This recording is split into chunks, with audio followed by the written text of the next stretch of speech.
Guys एक बार एक आदमी खजूर के पेड़ पे चढ़ रहा था। पेड़ बहुत बड़ा था और उसका पैर खिसकने लगा तो उसने भगवान से प्रार्थना की कि हे प्रभु, अगर तुम मुझे खजूर के झाड़ के ऊपर चढ़ा देते और अगर मैं खजूर तोड़ लेता हूं तो कल मैं तुझे 1 रुपया दान में जरूर चढ़ा दूंगा। भले अतीत में मैंने ऐसा कोई काम नहीं किया हो कि इस बात पे तुम विश्वास कर सको, पर इस बार विश्वास कर ही लो। अब जब वो खजूर के ऊपर चढ़ा तो उसने भगवान से कहा कि इतने से खजूर के लिए 1 रुपया ये बहुत ज्यादा होता है, ये तो तुम भी जानते हो। और जैसे उसका हाथ उस खजूर पे पड़ा तो उसने भगवान से कहा ये तो बहुत नाइंसाफी है, खजूर के लिए इस पेड़ पे मैं चढ़ूं और दान तुझे चढ़ाऊं, ये तो बहुत नाइंसाफी है, ये तो तुम भी समझते हो। और इतना कह ही रहा था कि उसका पैर फिसला और वो जमीन पे गिरा।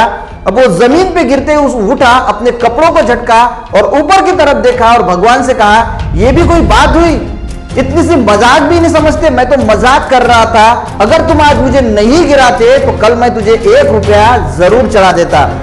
गाइस यहाँ पे सीखने वाली बात यह है कि आदमी जब लोभ में होता है तभी भगवान को याद करता है, लोभ से थोड़ा बाहर आ जाता है तो भगवान सब भूल जाता है। भगवान हमारे लोभ का ही रूप होता है। किसी को नौकरी चाहिए, किसी को पत्नी चाहिए, किसी को सुख चाहिए, किसी को अच्छा पति चाहिए, ये सभी लोभ की वजह से हम भगवान से जुड़े होते हैं। और इसी वजह से कभी भी हम हनुमान जी, सूरदास जी, तुकाराम महाराज जैसे भक्तों में शामिल नहीं हो पाते, क्योंकि हम हमारी भक्ति लोभ की वजह से करते हैं। और इसी वजह से हमारा भगवान भी हमारे लोभ का ही एक रूप बन जाता है, जिसका हमारे जीवन को ऊंचे उठाने के लिए कभी फायदा नहीं होता।